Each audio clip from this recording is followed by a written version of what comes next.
Ano ang pride at ano ang sumusulsol dito? Ang pride ay pagpapakita ng ego. Part ito ng ego. Maaari tayong magmukhang humble sa paningin ng ibang tao, pero kontrolado pa rin ang tinatawag na ego. Ito ay nabubuo sa loob ng ating isipan. Ang ego ay tumutukoy sa self-identity na binuo mo sa isip mo sa buong buhay mo. Ang mga pangyayari na nangyayari sa atin ay wala naman talagang kahulugan sa kanyang sarili. Tayo ang nagbibigay ng interpretasyon o meaning sa mga nangyayari sa ating buhay. Binibigyang kahulugan natin ang mga bagay na ating nakikita sa ating sarili at sa ibang tao dahil yun ang nakasanayan natin at iyon din naman ang sinasabi ng nakararami. Kaya parang naka-imprint na ito sa ating mga isip.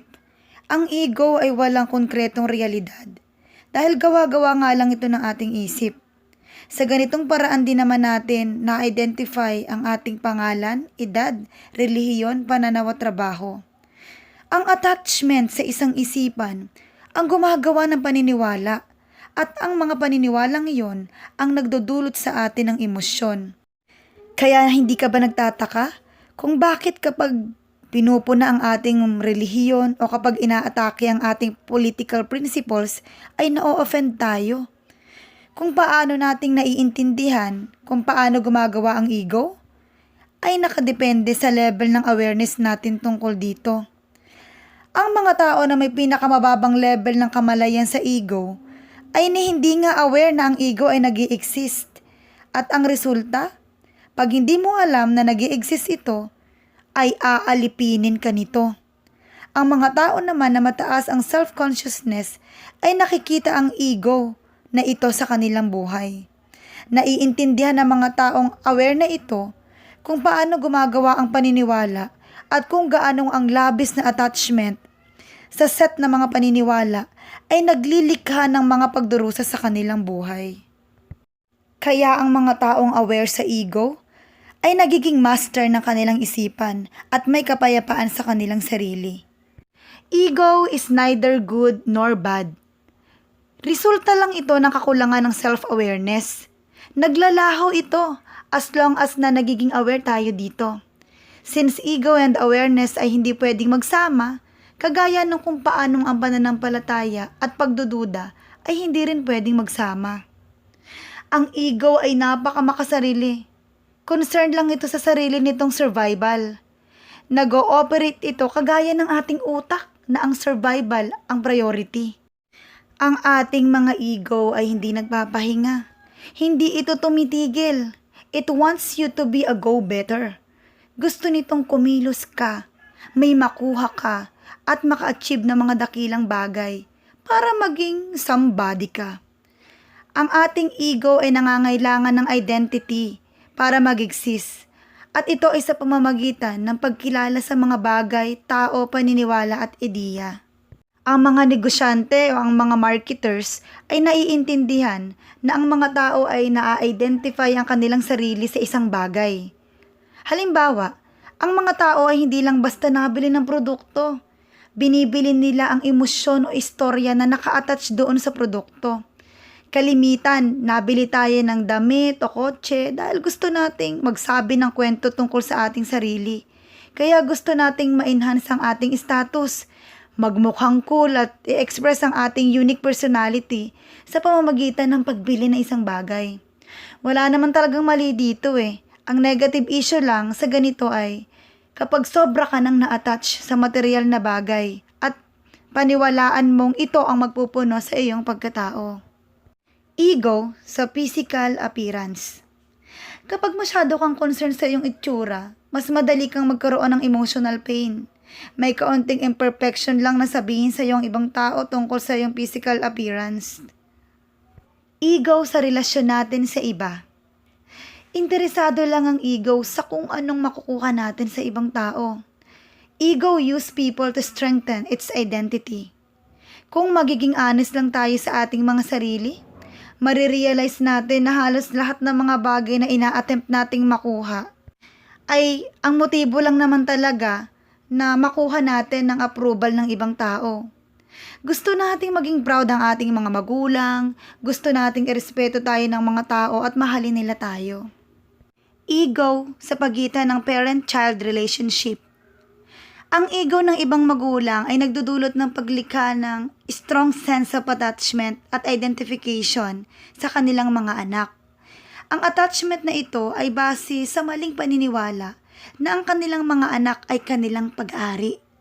As a result, tinatry nilang kontrolin ang buhay ng kanilang mga anak at gamitin sila para mabuhay sa buhay na gusto nila nung sila ay bata pa, yung mga frustrations nila sa buhay. Ego sa mga paniniwala. Ang ating ego ay gumagamit ng mga paniniwala para mapalakas ang kanyang identity. Sa malubhang kaso nito, ang mga tao ay nagiging sobrang attached sa kanilang paniniwala at handa silang pumatay at mamatay to protect that belief. Ang pinakamasaklap pa nito, willing silang pumatay ng tao na kukontra sa kanila. Ang relihiyon ng pinaka-perfect illustration or sample ng panganib na dulot ng labis na attachment sa mga paniniwala. Gagamit ang ego ng kahit na anong paniniwala para lang mapalakas ang kanyang identity. Whether these beliefs are religious, political, or metaphysical. Narito ang listahan ng mga bagay na nag-identify ng ating ego. Katawan natin, pangalan, kasarian, nationality, culture, family and friends, beliefs, whether it will be political, religious, or etc. Our personal story, our interpretations of the past or our expectation regarding to the future, our problems, illnesses, financial situations, victim mindset, ang ating edad, ang ating trabaho, our social status, material items like house, car, pananamit, cellphone, etc. Our desires o yung mga hinahangad natin. Narito ang main characteristics or katangian ng ego. Gusto ng ego na magkaroon at maging. Kaya gusto niyang ma-identify with objects. Nabubuhay ang ego sa comparison. Gusto niyang makompare ang sarili sa ibang ego. Hindi nasasatisfied ang ego. Gusto niya palagi ng higit pa. Higit pang kasikatan, pera, higit na kagandahan, higit na pagkilala, karangalan, at iba pa. Nakadepende ang kahalagahan ng ego sa paningin ng iba. Gusto ng ego ng approval ng ibang tao para maramdaman niyang mahalaga siya. Gusto ng ego na mas maging angat sa ibang ego. Gusto nitong mag-stand out. Narito ang ilang strategy na ginagawa ng ego para maging superior sa iba. Una, nagdaragdag ng halaga sa pamamagitan ng ibang tao.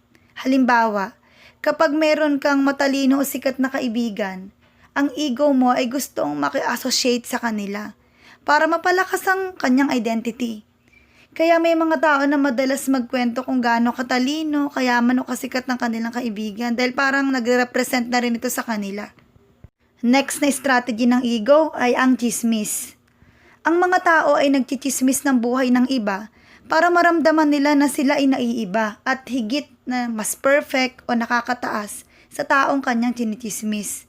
In that matter, sa grupo ng chismisan ay they feel superior or mas perfect. Isa pang strategy ng ego ay nagpapakita rin ito ng inferiority complex. Tinatago ng inferiority complex na ito ang paghahangad na maging better kaysa sa iba. Ito yung humble effect na ego. Kaya nga may kasabihan din na too much humbleness is a pride also. Kung may inferiority ay may superiority complex din na pinapakita ang ego. Tinatago nito ang takot of not being good enough. Strategy din ng ego na maghanap ng kasikatan dahil nag-o-offer ito ng pagiging angat sa iba. Kaya nga ang mga tao ay nangangarap na maging sikat. Gusto ng ego na palagi siyang tama. Gusto niyang namumuna o nang kikriticize ng iba. Isa itong mahusay na paraan para mapatibay ang existence nito.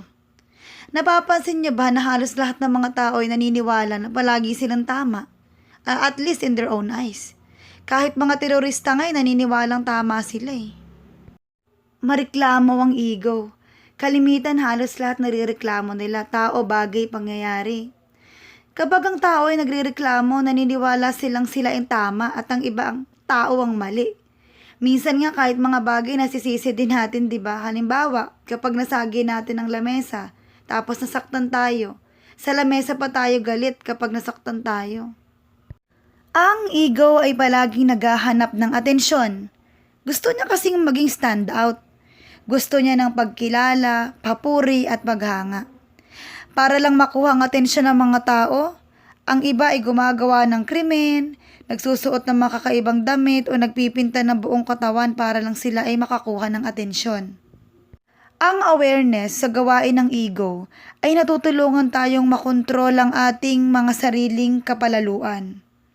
Para magawa ito, dapat muna nating ma-realize na ang ating current story ay resulta ng malakas na identification natin sa mga tao, bagay o idea. Itong intense na identification na ito ay nagiging ugat ng maraming negative thinking na na-experience natin sa buhay. Gaya ng kapag hindi naaayon sa atin ang mga pangyayari, ay na-upset tayo agad. At kapag may nagcha-challenge ng ating mga paniniwala, ay sobra tayong defensive at minsan nga ay nagagalit pa tayo. In short, halos lahat naman ng ating mga iniisip ay nakabase lang sa ating personal na kwento at paraan ng pag-interpret natin sa mundo. Kung babaguhin natin ang ating kwento sa mas magandang pakahulugan, at the same time ay i-let go natin ang sobrang attachment sa mga bagay, tao o idea, ay makakaranas tayo ng mas positibong buhay.